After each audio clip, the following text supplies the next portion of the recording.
Hello everyone, কেমন আছো তোমরা সবাই? তো আজকে হচ্ছে কালী পুজো, আর আমি বেরিয়ে পড়েছি মামার বাড়ি যাওয়ার জন্য। মা এবং আমি দুজনে এখন মামার বাড়ি যাচ্ছি। তো আজকে ওয়েদারটা সকাল থেকে খুবই সুন্দর, রোদ রয়েছে কিন্তু সেভাবে গরমটা নেই।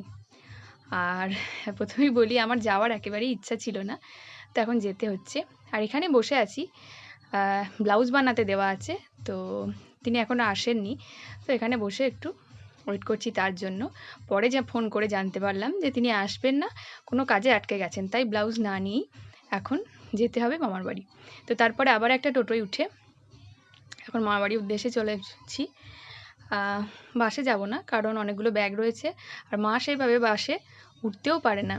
তো এখন যাচ্ছি। আর এই যে বাইরেটা দেখো, যে কতটা মনে হচ্ছে যেন 11টা কি 12টা বেজে গেছে, দুপুর হয়ে গেছে মনে হচ্ছে যেন, কিন্তু এখন বাজে 8:30। তো আর কিছু দূর গেলেই মামার বাড়ি। তো বেশ মজা করতে করতে যাচ্ছিলাম। টোটোতে গেলে চারপাশটা দেখতে দেখতে যাওয়া যায়, খুবই আনন্দ হয়। তো দ্বিতীয়া রয়েছে, তাই এখন 4 দিনের ছুটি। আসার ইচ্ছা ছিল না একটাই কারণ আমাদের বাড়িতে গপু আছে, তাই গপুকে ছেড়ে আসতে আমার একেবারেই ইচ্ছা করে না।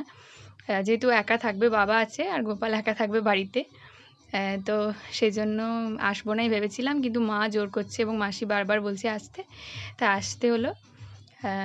তো সবাই খুব ভালো করে পুজো কাটাও।